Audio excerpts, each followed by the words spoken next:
这些都是我之前野采的小龙虾，现在大家都觉得它是害虫，但是你知道吗？它以前曾经是许多小男生心中最柔软的那一块。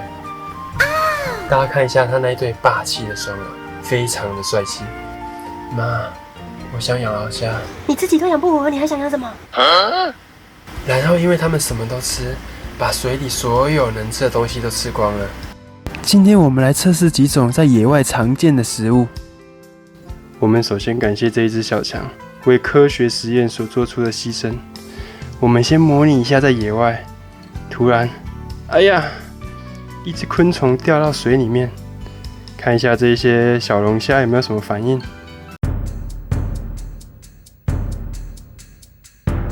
有只小龙虾举起了它的大螯，向小强前进，发起了它的第一次进攻。哎呀，很可惜的没能命中，转头威吓了一下隔壁的小龙虾，很快的发起了它的第二次进攻。这一次，它一爪夹住了小强的触须，将它拖入了水中，成功的捕获到了小强。这个画面非常的惊悚。小龙虾正在享受它的美食，旁边的家伙似乎想来分一杯羹，门都没有。小强还冒了几个泡。这只小龙虾抱着小强吃得津津有味，但是似乎是味道散发了出去，小龙虾开始聚集了过来。它带着它的战利品开始逃窜，它可不想就这样拱手让人。此时，3只小龙虾将它包围了起来。它能逃脱吗？哎呀，一个跳跃，成功的躲开了对手。大家可以想象一个情境：有一天，你为了吃一只蟑螂，跟你朋友大打出手的时候，就是画面这个样子，太可怕了。接着，我们第二种食物——鱼蛋，金沉沉的，看起来非常的美味。我们先假装有一只鱼在水管上产卵。鱼通常都是在比较浅的石头上生蛋，不啾不啾。不知道鱼蛋的吸引力是不是会比小强来得强？我们先等味道散发一下。水管里的小龙虾似乎有了反应，一只只的都想要从水管里面爬起来。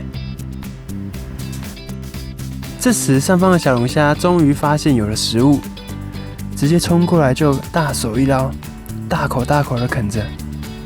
鱼卵的吸引力远远的大于小强，这2只小龙虾真的面红耳赤，就看得出来鱼卵在他们心中是有多美味了。很快的，不到2分钟，水管上的卵基本上已经被吃光了。接着我们准备第3种食物——水莲。我们先拿一根来试试看。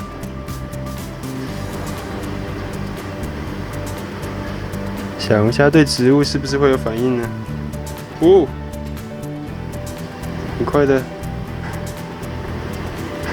哦，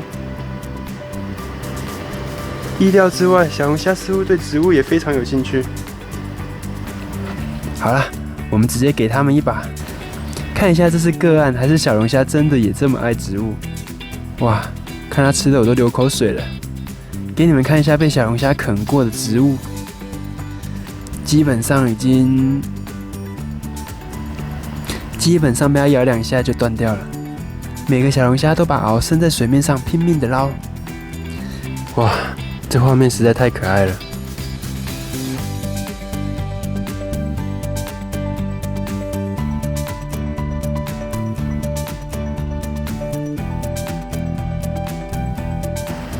现在基本上是每个人手上都夹着一个水莲。